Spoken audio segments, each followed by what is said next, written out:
Hola a tothom. Ara que ja hem vist com generar materials en el nostre Google Classroom, ara passarem a l'avaluació. Dintre de Google Classroom existeixen les tasques, que són activitats que han de realitzar el nostre alumnat i que nosaltres, com a professors, podrem corregir i avaluar. Anem a veure els paràmetres comuns.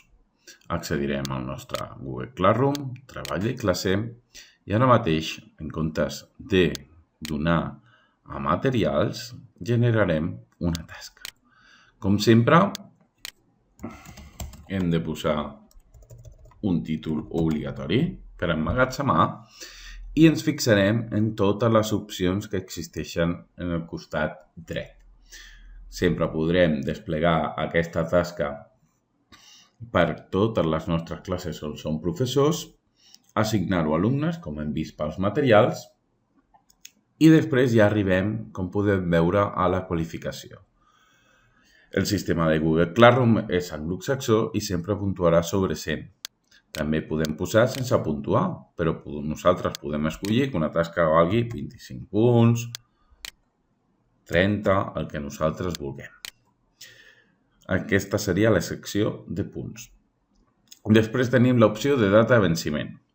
La data de venciment és fins quan aquesta tasca està disponible pels alumnes, per marcar els tempos de les activitats. Si, per exemple, posem que la data de venciment és per demà mateix, es queda emmagatzemada. Podem posar una hora opcional, posem que sigui les 23:59, i per defecte Google Classroom mai deixa no entregar als alumnes, llevat de que nosaltres tanquem la possibilitat als alumnat, que és aquest tic que hi ha aquí. Si nosaltres ho marquem, els alumnes ja no estaran habilitats a entregar la tasca si han passat aquesta data que nosaltres hem establert. Si no la marquem, els alumnes sempre tindran disponible enviar-nos la tasca i se'ns marcarà en aquestes tasques en un color vermell conforme que s'ha enviat tard. Ho marquem i ho posarem en el tema de pràctiques. A partir d'aquí tenim les mateixes opcions de crear la tasca, programar-la o deixar-la com a esborrany.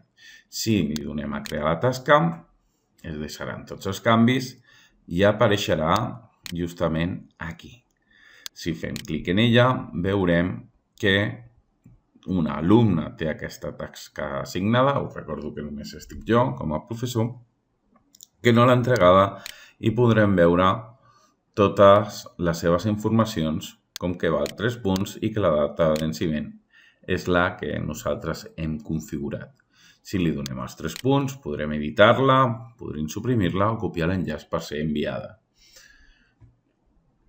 I d'aquesta manera tenim la nostra primera tasca generada.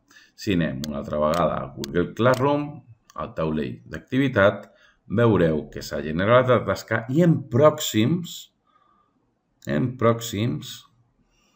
apareixeran totes les tasques que nosaltres hem generat, podrem fer clic i veurem que el nostre alumnat, qui les té assignada, quantes les han entregades i podrem fer tot el que és el procés de correcció i d'avaluació mitjançant aquest enllaç.